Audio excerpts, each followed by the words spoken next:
আসসালামু আলাইকুম। আজকে আমি আপনাদের দেখাবো কিভাবে সয়েলের ফিল্ড টেস্ট করা হয় এবং সেই ফিল্ড টেস্ট থেকে কিভাবে এসপিটি এর মান নেওয়া হয় এবং সয়েল টেস্টে কী কী যন্ত্রপাতি ব্যবহার করা হয় সেগুলোর মেজারমেন্ট সহ আপনাদের জানাবো। প্রথমে আমরা সয়েল টেস্ট করার জন্য বোরহোল করি। এই বোরহোল করার জন্য যে ড্রিলিং পাইপ ব্যবহার করা হয় সেই ড্রিলিং পাইপের লেন্থ থাকে মূলত 10 ফিট এবং সেই পাইপের ডায়া প্রধানত ব্যবহৃত হয় 1.5 ইঞ্চি বা 32 মিলিমিটার এবং এই পাইপের মাথায় চিজেল বা কাটার লাগানো থাকে। এই কাটারের লেন্থ 12 ইঞ্চি হয়ে থাকে।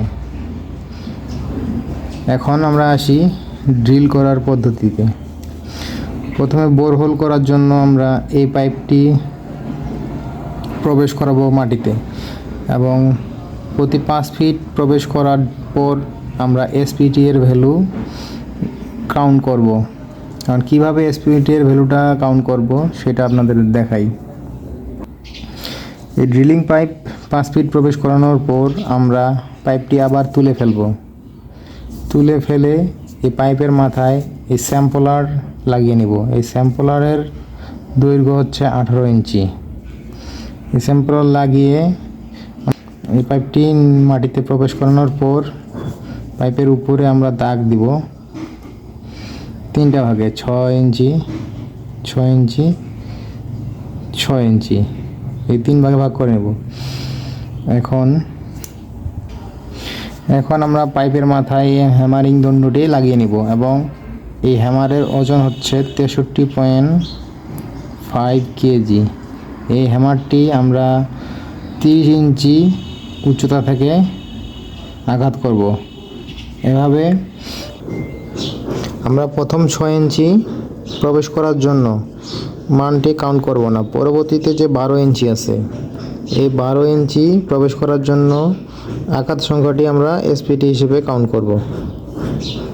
তবে আমরা এসপিটি পাবো 5 ফিট পর আমরা এই এসপিটি এর ভ্যালুটা নির্ণয় করব।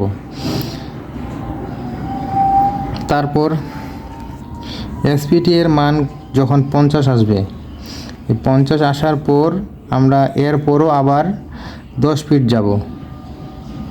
50 আসার পরও 10 ফিট যাব। 10 ফিট যেয়ে যদি 50 পাই, মানে 10 ফিট বলতে আমরা 5 ফিট যাব, 5 ফিটও যদি 50 পাই, আবার এরপরেও 5 ফিট যাব, 5 ফিটে যদি 50 পাই, তখন বোরিং করা বন্ধ করে দেব।